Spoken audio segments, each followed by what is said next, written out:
Hello guys, आज मैं explain करने वाली हूँ रेड स्वान के एपिसोड नंबर 4 को। अगर आपने इसे पिछले एपिसोड नहीं देखे हैं तो प्ले लिस्ट का लिंक आपको डिस्क्रिप्शन में मिल जाएगा। एपिसोड की शुरुआत में हम दोयोन को देखते हैं जो कि चोरी छिपे ब्योन के रूम में आता है और यहाँ से कुछ डाटा अपने पास कॉपी कर लेता है। लेकिन जब वो बाहर आता है तो यहाँ पर लीजिन होती है। वो दोयोन को देख लेती है और उसे पूछती है कि तुम यहाँ पर क्या कर रही हो। तो दोयोन कहते कि मुझे ब्योन से कुछ बात करनी थी, लेकिन वो अपने रूम में नहीं है। लीजिन कहती है कि तुम्हें किम बुला रही है। फिर दोयोन यहाँ से जा रहा होता है। लीजिन उसे शक की नज़रों से देख रही थी क्योंकि उसे दोयोन पर शक हो गया था। अगले सीन में हम देखते हैं दोयोन किम के पास आता है। किम कहता है कि कल रात तुम मेरे और वांसु के बीच क्यों आए थे। दोयोन कहता है मैं आप दोनों को ही सेफ रखने की कोशिश कर रहा था, इसलिए मुझे बीच में आना पड़ा। वैसे आपको चोट तो नहीं लगी। किम कहता है कि नहीं, लेकिन अगर तुमने दोबारा ऐसा किया तो तुम्हें जॉब से फायर कर दिया जाएगा, इसलिए अगली बार ऐसा मत करना। दोयोन कहते हैं कि ठीक है। फिर दोयोन अपने रूम में आता है और उस डाटा को देख रहा था। इसमें एक वीडियो होती है और दोयोन देखते हैं कि किम पार्क को बहुत से पैसे देता है। दोयोन खुद से कहते हैं कि किसी को मारने के लिए इतना पैसा काफ़ी है। फिर से शिफ्ट होता है और हम वांसु को देखते हैं। वो ब्योन से कहती है कि मेरे बेटे के खिलौने यहाँ पर क्या कर रही हैं।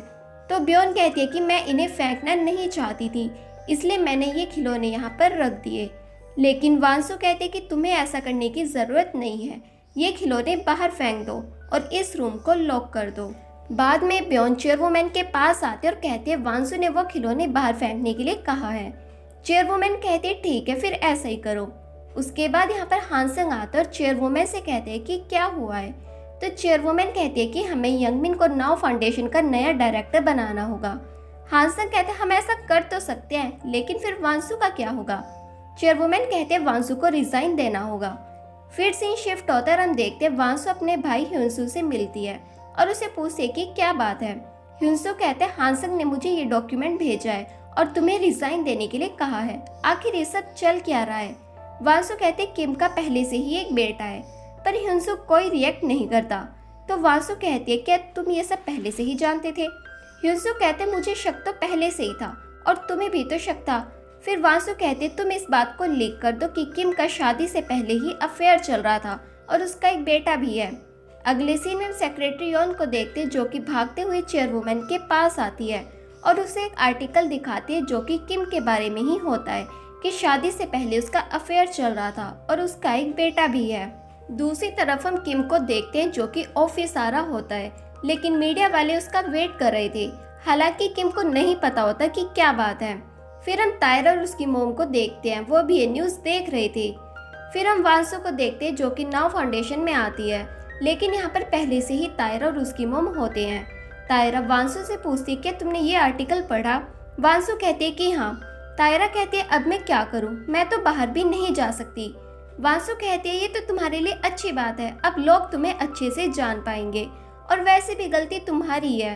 तायरा कहते तुम्हें एक इंटरव्यू देना होगा और कहना होगा कि ये सब झूठ है। बाद में ये दोनों चेयरवुमैन से मिलने के लिए आती हैं। यहाँ पर किम और हानसंग भी होते हैं। चेयरवुमैन यहाँ पर तायरा को देखती और चिल्लाती है। वो तायरा से कहती है मैंने तुम्हें नहीं बुलाया, तुम यहाँ से जा सकती हो। फिर तायरा यहाँ से चली जाती है। उसके बाद ये सब बात करते हैं। हानसंग कहते हैं हमें अभी तक पता नहीं चला है कि ये आर्टिकल किसने पोस्ट किया है। चेयरवुमैन कहती है कि अभी हमें शांत रहना चाहिए। वांसु कहती है कि आप ये चाहती हो कि मैं रिजाइन दे दूं? आप एक बार फिर से सोच लो। चेयरवुमैन चिल्लाती है और कहती है यहाँ इतनी सीरियस बात चल रही है और तुम्हें रिजाइन की पड़ी है, तुम्हें तो नाउ फाउंडेशन छोड़कर घर पर बैठ जाना चाहिए।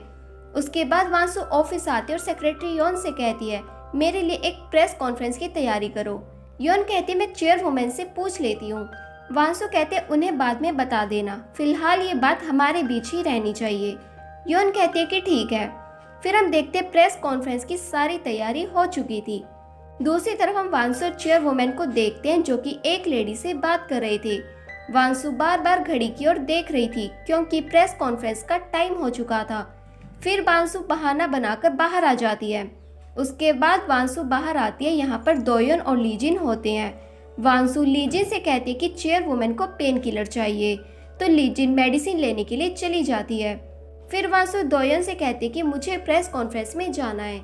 दोयोन कहते हैं कि ठीक है और फिर वो वांसु को प्रेस कॉन्फ्रेंस में ले आता है। वांसु यहाँ बताती है कि मेरे हस्बैंड को लेकर जो न्यूज़ है कि उसका अफेयर चल रहा है और उसका एक बेटा भी है, ये सब झूठ है। वो बेटा मेरे हस्बैंड का नहीं बल्कि चेयरमैन यानी कि मेरे फादर इन लॉ का है और इसके फादर इन लॉ का नाम डुओ होता है। चेयरवुमन ये न्यूज़ देख रही थी और ये न्यूज़ देखकर उसे बहुत गुस्सा आ जाता है। वहीं दूसरी तरफ यंगमिन, सोडैम और किम भी ये न्यूज़ देख रहे होते हैं। वांसु की बातें सुनकर वो तो हंसने ही लगते हैं। फिर से शिफ्ट होता है और हम वांसु को देखते हैं। वो चेयरवुमन से मिलने के लिए आती है। चेयरवुमन कहती है आखिर तुम चाहती क्या हो? यहाँ पर तुम्हारा कुछ भी नहीं है। ये तुम जो पैसे भी यूज कर रही हो ना, ये सब मेरे हैं। तुम्हें नाउ फाउंडेशन से दूर रहना चाहिए। वांसु कहती मैं ऐसा नहीं करूँगी, नाउ फाउंडेशन सिर्फ मेरी है। अगर आप ऐसे ही करती रही तो मैं आपके स्लश फंड के बारे में सभी को बता दूंगी। चेयरवुमन कहती क्या तुम मुझे ब्लैकमेल कर रही हो? वांसु कहती है आप जो मर्जी सोच लो, आप पुलिस और प्रोसिक्यूटर की हेल्प भी ले सकती हो, लेकिन आप एक बात याद रखना, अगर ये बात मीडिया में पता चल गई तो आप मीडिया वालों को नहीं रोक सकती और इसका इम्पैक्ट बहुत बुरा होगा। तो चेयरवुमन कहती है अब आगे तुम्हारे साथ जो भी होने वाला है उसके लिए तुम खुद ही रिस्पॉन्सिबल होगी। वांसु कहती है मैं उसके लिए तैयार हूँ। फिर से शिफ्ट होता है और हम दोयोन और पार्क को देखते हैं। पार्क गुस्से में दोयोन से कहते हैं कि तुम वांसु को अकेले बाहर क्यों लेकर गई? उसकी सिक्योरिटी के लिए वहाँ पर कोई भी नहीं था। दोयोन कहते मुझे माफ कर देना, आगे से ऐसा नहीं होगा। बाद में दोयोन अपने रूम में आ रहा था। यहाँ पर हानसंग होता है। वो दोयोन को अपना इंट्रोडक्शन देता है। फिर हम कुछ दिनों बाद तायरा और जुनही को देखते हैं जो कि चेयरवुमन से मिलने के लिए आते हैं। तभी यहाँ पर वांसु आती है। चेयरवुमन तायरा से कहती कि तुम्हें यहाँ पर रहने का पूरा हक है क्योंकि तुम मेरे हस्बैंड की गर्लफ्रेंड हो। फिर वो वांसु से कहती है कि तायरा तुम्हारी दूसरी मदर इन लॉ है तो तुम उसे उसका रूम दिखा दो। ये बोलकर चेयरवुमन यहाँ से चली जाती है। वांसु तायरा को मालकिन कहती है। तायरा कहती तुम्हें मुझे मालकिन नहीं बल्कि मैडम कहना चाहिए। वांसु कहती तुम मैडम नहीं बल्कि मालकिन ही हो, और ये बोलकर वो बाहर आ जाती है। तो तायरा अपनी मॉम को कॉल करती है और कहती है वांसु मुझे मैडम नहीं बल्कि मालकिन बोल रही है। तो उसकी मॉम कहती है वो तुम्हें इनडायरेक्टली रखेल कह रही है। फिर तायरा भी बाहर आती है और चिल्लाते हुए वांसु से कहती है तुम मेरे सामने ही मेरी बेइज्जती कैसे कर सकती हो? तुम्हारी हिम्मत कैसे हुई मुझे रखेल कहने की? वांसु कहती है गलती तुम्हारी है, तुमने काम ही ऐसा किया है। फिर हम रात को वांसु को देखते हैं। वो दोयोन के पास आती है और कहती है मैं वॉक पर जा रही हूँ। तो दोयोन भी उसके पीछे पीछे जा रहा था। वांसु दोयोन से कहती है कि तुम्हें मुझ पर बहुत दया आ रही होगी क्योंकि मैं उस महिला को अपने घर में ले आई जिसका अफेयर मेरे हस्बैंड के साथ चल रहा है। शायद तुम्हें ऐसा लग रहा होगा कि मैंने वो प्रेस कॉन्फ्रेंस इसलिए की ताकि मैं किम को डाइवोर्स दे सकूं। दोयोन कहते कि आप ये सब क्यों कर रही हो? आखिर आप किसे प्रोटेक्ट करना चाहती हो? तब वांसु एक फ्लैशबैक सीन याद करती है जब उसका फादर इन लॉ यानी कि डुओ उसे एक डिवाइस देता है और उस पर वांसु के हाथ को स्कैन करता है। तो वांसु से पूछती है कि आखिर ये क्या है? डुओ कहते कि टाइम आने पर तुम्हें सब पता चल जाएगा, बस तुम इतने टाइम तक इस फैमिली की मेंबर बनी रहना क्योंकि मुझे सिर्फ तुम पर ही विश्वास है कि तुम नाउ फाउंडेशन को हमेशा प्रोटेक्ट करोगी। वहीं प्रेजेंट में वांसु कहती है मैं हमेशा नाउ फाउंडेशन को प्रोटेक्ट करूंगी, चाहे इसके लिए मेरी जान ही क्यों न चली जाए।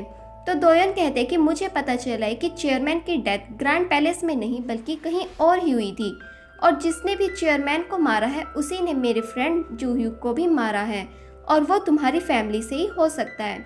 अगले दिन हम वांसु को ऑफिस में देखते हैं। सेक्रेटरी योन वांसु के पास आती है, साथ में दोयोन होता है। योन उसे वाइन की एक बोतल दिखाती है और कहती है कि चेयरवुमन ने ये वाइन की बोतल आपको देने के लिए कहा है, आप इस वाइन को सोडैम को दे देना। दोयोन वाइन ले लेता है और वांसु को चलने के लिए कहता है। फिर वांसु सोडैम से मिलने आती है और उसे वो वाइन देती है, लेकिन सोडैम के हाथ से ये वाइन की बोतल फिसल जाती है और नीचे गिर के टूट जाती है। सोडैम कहती है मुझे माफ कर देना, मेरे हाथ बहुत स्लिपरी हो रहे थे जिसकी वजह से ये बोतल फिसल गई। वांसु कहती है ये वाइन बहुत ही महंगी थी। सोडैम कहते कोई बात नहीं, ये वाइन मेरे पास भी है। अगले सीन में सब खाना खा रहे थे। चेयरवुमन सोडैम और उसकी फैमिली से कहते कि विदेश में आपका जो कॉस्मेटिक ब्रांड है वांसु ने उसके लिए ऑलरेडी फंड दे दिया है और हमारी डील पक्की हो गई है। लेकिन वांसु कहते अभी मैंने ऐसा नहीं किया है, ये डील अभी कंफर्म नहीं है। बाद में वांसु बाहर आती है, साथ में चेयरवुमन भी होती है। चेयरवुमन कहती क्या तुम मुझे नीचा दिखाना चाहती हो या तुम ये सब फाउंडेशन के लिए कर रही हो? इसलिए तुम इस डील में देरी कर रही हो। वांसु कहती है हाँ ऐसा ही है, आप नाव फाउंडेशन को फ्री कर दीजिए, उसके बाद ही मैं इस डील के बारे में सोचूंगी। फिर से ही शिफ्ट होता है और हम ग्रैंड पैलेस की सर्वेंट्स को देखते हैं जो कि ब्योन के बारे में ही बात कर रही थी कि वो इतनी पढ़ी लिखी है फिर भी वो अपनी लाइफ यहाँ पर बर्बाद क्यों कर रही है। तो एक मेड कहती है कि चेयरवुमन के डैड ने ब्योन और उसकी फैमिली की हेल्प की थी जिसकी वजह से ब्योन यहाँ पर है। तभी यहाँ पर ब्योन आती है और कहती है क्या तुम सब मेरे बारे में ही बात कर रहे हो। तो ये सब ब्योन से माफ़ी मांगती है और कहती है वैसे जो लड़की यहाँ पर अपने बेटे के साथ रहने के लिए आई है हमें उसे क्या कहना चाहिए। तो ब्योन कहती है कि वांसु से मालकिन कहती है तो तुम्हें भी उसे मालकिन कहना चाहिए। तब यहाँ पर तायरा आती है, वो ब्योन से काफ़ी रूडली बात करती है और कहती है कि मैं घर से बाहर जाना चाहती हूँ ताकि मैं घर में अपने बेटे की ट्यूशन लगवा सकूँ। लेकिन ब्योन कहती तुम ऐसा नहीं कर सकती, इस घर में ऐसे ही कोई नहीं आ सकता, तुम्हें ये सब करने की कोई ज़रूरत नहीं है, मैं इस चीज़ को खुद ही हैंडल कर लूँगी। ये बोलकर ब्योन यहाँ से चली जाती है और सर्वेंट्स तायरा के ऊपर हंसने लगती है। तो तायरा बहुत रूडली बोलकर इन्हें चुप करवा देती है। फिर से शिफ्ट होता है और हम वांसु को देखते हैं। युआन उसके लिए एक ड्रेस लाती है और कहती है कि मिसेस स्टेफिन चाहती है कि आप वेलफेयर सेंटर की ओपनिंग सेरेमनी में इस ड्रेस को पहनो। अगले सीन में हम चेयरवुमन को देखते हैं जो कि सेरेमनी में आ गई थी। तब यहाँ पर वांसु आती है और इन दोनों ने सेम ही ड्रेस पहनी होती है। फिर वांसु स्टेज पर आकर स्पीच देती है और चेयरवुमन को भी स्टेज पर आने के लिए कहा जाता है। तो चेयरवुमन भी स्पीच देती है। मीडिया वाले ने क्लोज आने के लिए कहते हैं, फिर ये दोनों ऐसा ही करते हैं। अगले सीन में चेयरवुमन को देखते हैं जो कि जूडो खेल रही थी और सभी प्लेयर्स को हरा देती है। यहाँ पास में दोयन खड़ा होता है। चेयरवुमन उसे जूडो खेलने के लिए कहती है लेकिन दोयन उसे हरा देता है। वो चेयरवुमन को उठाता है लेकिन चेयरवुमन उसके क्लोज आती है और कहती है कि बस कुछ टाइम के लिए ऐसे ही रहना। फिर वो दोयन से कहते हैं कि तुम्हारी स्मेल बहुत यूनिक है, मैं तुम्हें तुम्हारी स्मेल से ही पहचान सकती हूँ। बाद में चेयरवुमन यहाँ से चली जाती है और सेरेमनी फोटो को देख रही थी।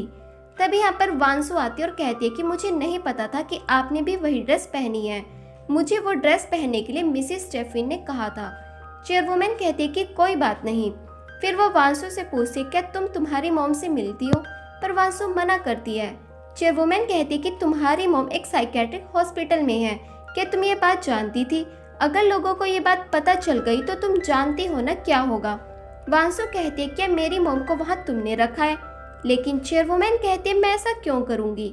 फिर वो वांसु को उसकी मॉम की फोटोज दिखाती है और कहती है मैंने सुना है तुम्हारी मॉम कभी भी मर सकती है, तुम्हें नहीं लगता कि इससे पहले बहुत देर हो जाए तुम्हें अपनी मॉम से मिलना चाहिए। उसके बाद वांसु दोयन और अपने भाई ह्युंसु के साथ हॉस्पिटल आती है। ह्युंसु वांसु से कहते कि शायद मॉम तुम्हें पहचान ना पाई क्योंकि पहले उन्होंने मुझे भी नहीं पहचाना था। फिर ये सब अंदर आते हैं। वांसु यहाँ आसपास देखती और कहती ये हॉस्पिटल कम और जेल ज़्यादा लग रहा है।